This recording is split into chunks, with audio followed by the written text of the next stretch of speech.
morning students, welcome to the digital VLSI class, and today I am going to discuss pseudo NMOS logic style. In the previous some lectures we have discussed CMOS logic style and we have implemented several logic circuits using that particular CMOS logic style. We learned to implement many combinational logic circuits also using CMOS logic style. So in today's lecture I am going to discuss a different kind of logic style, and that is pseudo NMOS logic style. Pseudo means false. Okay, so it is a kind of illusion, but this type of logic style has several advantages, or I can say that one major advantage over the CMOS logic style. Okay, and that I'm going to discuss later on after the discussing how to implement this particular logic style. Okay, so first, this is your CMOS logic style. As we have already discussed that in CMOS logic style, the basic block diagram is like this, where we have a supply VDD, then we have a pull-up network, then we have a pull-down network. That pull-down network is connected to ground, and from the center of this pull-up and pull-down network we take the output. So this is your CMOS logic style that we have discussed. Okay, so what was the problem with this CMOS logic style? There are several advantages of this CMOS logic style. That one and the foremost advantage of this was that it gives you full swing, complete 0 as well as complete 1. But it has one disadvantage also. And what is that disadvantage? It has one or two disadvantages, but one of the disadvantages is this, that in this you have to compulsorily use equal number of NMOSes and PMOSes. Suppose to implement a 3-input NAND gate, you have to use 3 NMOSes, so you have to use 3 PMOSes too. So the total transistor count will become 6. Suppose to implement any combinational logic circuit that require 10 number of NMOSes, then you have to use 10 number of PMOSes too. So the total number of transistor count will become 20. Okay, so what we have one solution of this. We can use pseudo NMOS logic style. Okay, pseudo NMOS logic style has its own advantage and disadvantage. So it is completely application specific or requirement specific. What is your requirement? On the basis of your requirement, you can use any kind of logic style. So this is completely, I'm not going to compare this with this or this with this. All the logic style have some disadvantages or advantages. So it is completely application specific. Okay, now if we talk about the pseudo NMOS logic style, in the pseudo NMOS logic style, the basic block diagram is like this only. The only difference here it is that first we are going to use this pull down network, and this pull down network is connected to ground, and over this pull down network we are not going to use this pull up network. We are only going to use a single PMOS transistor here, and this PMOS transistor is continuously connected with ground, and here it is connected to supply. Its source is connected to supply, its gate is connected to ground, and from the center of this PMOS and pull down network we take the output. Okay, so what is the similarity between these two? First, the pattern of designing any circuit is same. The only difference is pull up network, because we are taking output from the center, we are connecting the above network with the ground, lower network with the above network with the supply, lower network with the ground. So the basic implementation method is same. Okay, but the difference, and if we talk about the difference is that in this we have to use only a single PMOS transistor. Okay, we don't have to use equal number of NMOSes or PMOSes here. So it will automatically reduce your transistor count, and we'll discuss it later on whether it is going to solve our purpose or not. Okay, and what is advantage or disadvantage, we'll discuss it later on. Okay, so this is the basic block diagram of any pseudo NMOS logic style. So what is it?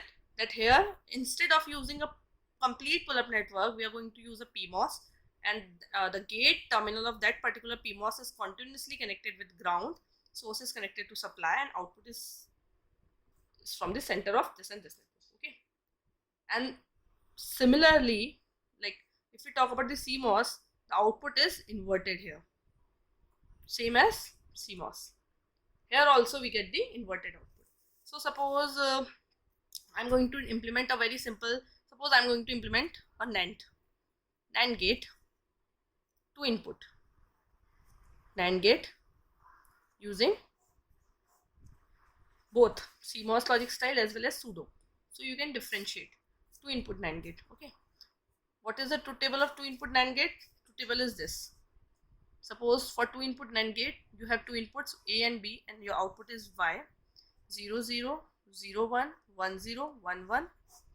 It is NAND 0 into 0 0 and NAND output is 1. 0 into 1 is 0, NAND output is 1. 1 into 0 is 0, NAND output is 1. 1 into 1 is 1 and NAND output is 0. And your expression for NAND gate is this: A dot B and its power. So first I'm going to implement it using CMOS logic. From CMOS logic, as we have already discussed, that we have to implement two networks, pull up or pull down. So first I'm going to implement a pull down network. Pull down network means NMOS transistors, and because it is a multiplication, so NMOSs will be in series. So here we are going to use two NMOSs, one for A and one for B. So one NMOS for A transistor, another NMOS for B transistor, and this is your pull down network.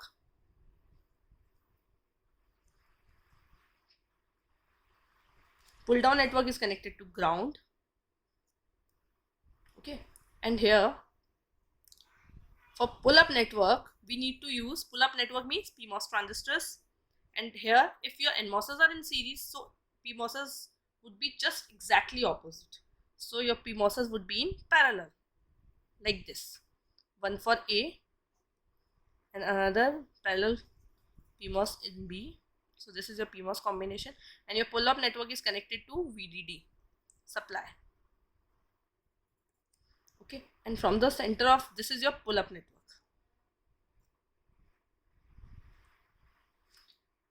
This is your pull up and this is your pull down network. From the center of this pull up pull down, I'm going to take the output. So this is your output Y. Okay, so this is basically using, and or if I talk about the substrate connection, this is your ground. In the case of NMOS, your source is at the lowest potential. In any circuit, ground is the lowest available potential, so that means this is your source. Your substrate is always connected to source. In the case of this transistor, suppose this is your M1 transistor, this is your M2 transistor. In the case of M2 transistor, your source is here. This is your gate, this is your drain. So substrate is like this. In the case of PMOS, your source is always connected to the highest available potential, and highest available potential in the circuit is supply. So that means it is your source. It is your source. So your substrate is connected here. Your substrate is connected here. So this is basically a CMOS implementation of NAND gate. Now, on the other side, if I want to implement a NAND gate using pseudo NMOS, so the circuit would remain same. This pull down network is same. I have to use two NMOSs, one for A, one for B, and this is connected to ground. Your substrate is here, connected to source. Okay, on this pull down network, so this is your pull down network. Over this pull down network, you have to use a pull up in the case of CMOS, but here I'm simply, as I discussed earlier, I'm simply going to use a PMOS and its gate is connected to ground. So here I'm simply going to use a single PMOS transistor instead of two PMOSs. In the case of CMOS, I'm here going to use only a single PMOS and its gate is connected to ground, and here its source is connected to VDD supply, and from here I'm going to take the output, and this is also your NAND gate. Okay, here substrate is connected like this. Now, is this pseudo NMOS? Okay, what is the difference between these two then? If I talk about the advantages, then in the case of pseudo NMOS, number of transistors are less. Here we have to use 4 number of transistors, M1, M2, M3, M4, but here in this case I have to use only 3 transistors, 1, 2 and 3. And as your circuit complexity increases, number of transistors will, the difference between the number of transistors will get reduced. Okay, so the advantage of pseudo NMOS, that number of transistors are less. If your number of transistors are less, automatically your area would be less. Okay, and now I'm going to check whether this particular pseudo NMOS is going to solve your purpose. Is it satisfying your truth table? So we have discussed the truth table for this CMOS, so I'm not going to discuss it again. But in the case of pseudo, I'm going to discuss the truth table. I'm going to verify this truth table. Okay. So for the first case, when your A is 0, your P is 0. So when your A is 0 here, your A is 0 and your B is 0. 0 is going on this NMOS here. Here 0 is at this NMOS. This is suppose your M1, M2. M1 and M2, and this is your M3. Your M1 and M2, both transistors are NMOS. And at the gate of NMOS, we have 0. That means NMOS will not work. NMOSs are in open state. Because NMOSs work on 1 only. Okay. So here M1 and M2 will not work. These are in open state. That means this point, this output is not connected to ground. Okay, because both transistors are in open state, so your output is not connected to ground.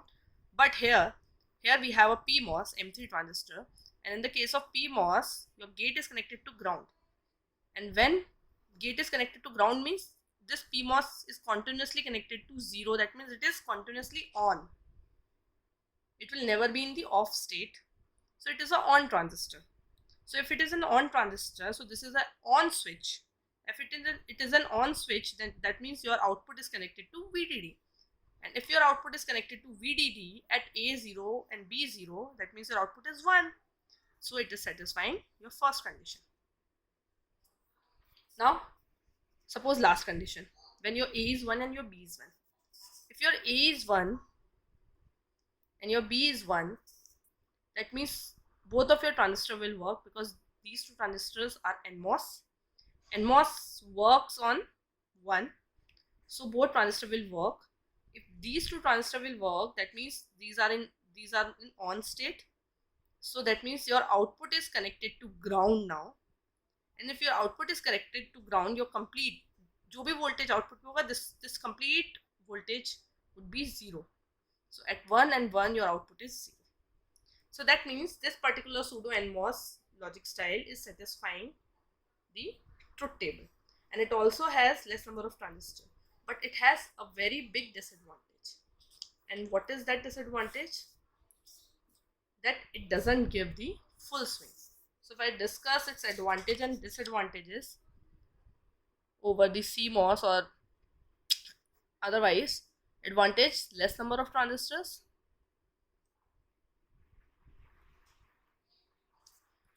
Disadvantage, no full swing. It doesn't give you full swing as CMOS is giving. Means you will not get complete 0 and complete 1 in the case of pseudo NMOS. The reason is this, because here your load, this will act as a load now. So here your load is always, this load PMOS transistor is always in the working state. So at the output we have a capacitor here, and there is a continuous charge or voltage across this capacitance. Okay, so basically what will happen, that it will never go down, like it will never give you complete 0. Okay, so this PMOS will never give you full swing. It will never give you complete 0. It can give you complete 1, but it will never give you complete 0. It's like this. Suppose this is your input, and suppose you have one input like this. This is your 5 volt. This is your 0. Or no, not like this.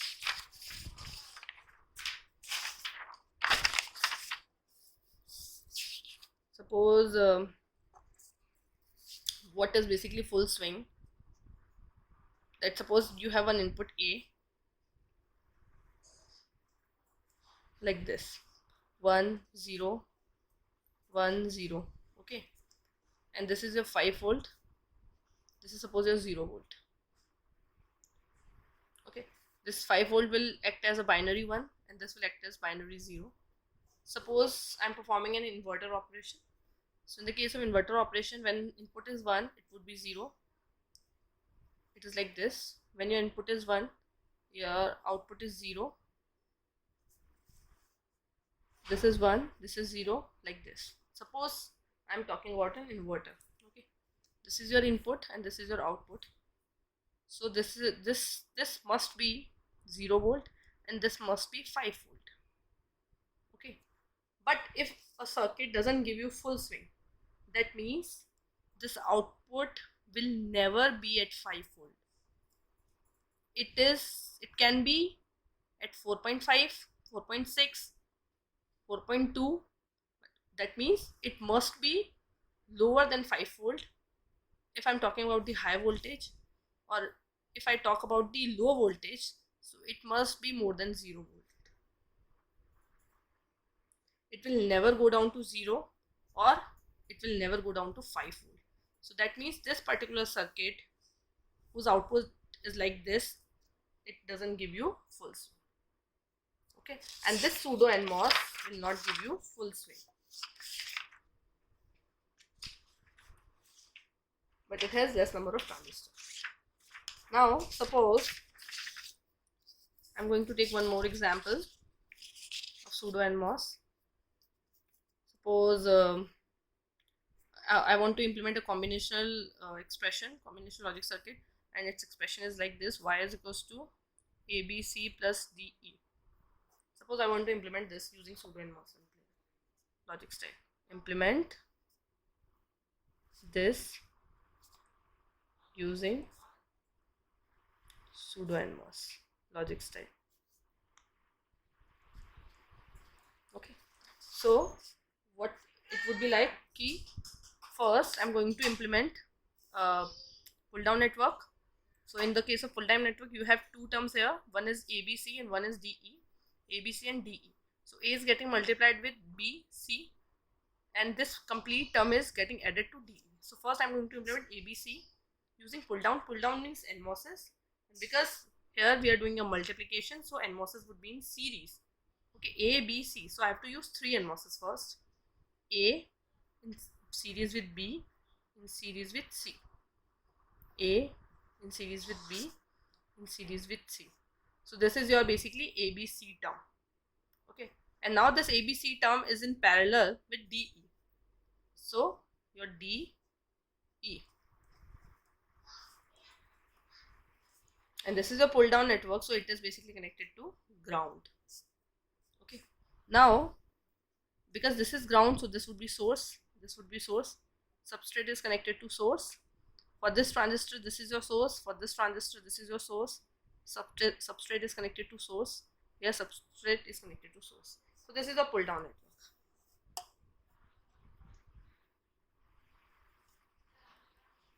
Okay, now in the case of pseudo NMOS, this pull down network is connected to a single PMOS whose gate is at ground always, and here the source is at VDD, and it is like this. This is your output, and your output is Y here. Y is equals to ABC plus DE bar. So this is basically what? This is a pseudo NMOS implementation of this expression. So how many transistors are here? 1, 2, 3, 4, 5, 6. So using pseudo NMOS logic style, we have to use 6 number of transistors to implement this logic. But in the case of CMOS logic style, if I want to implement this expression, so this would be your pull down network, and in the pull down network you have to use 5, 1, 2, 3, 4, 5 numbers of transistors. So pull up also you have to use 5 number of transistors, so total transistor would be 10. So in the case of pseudo NMOS, you have to use 6 number of transistors, but in the case of CMOS, you have to use, to implement this expression only, 10 number of transistors. How? 6, 5 NMOSes, 1 PMOS, and 10 means 5 NMOSes and 5 PMOSes. So that means your number of transistors are very less in the case of pseudo NMOS logic style. Okay, so this was all about pseudo NMOS logic style. If you know how to implement a CMOS logic style, you can easily implement a pseudo NMOS logic style. You just need to replace the complete pull-up network with a single PMOS transistor, and you have to connect the gate of that particular transistor with the ground. Okay, but it has one very big disadvantage, that it doesn't give you full swing. If any circuit doesn't give you full swing, that means it is not giving you complete outputs, and it is a very big disadvantage, and we need to overcome this disadvantage.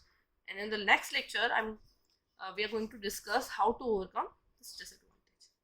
Okay, thank you.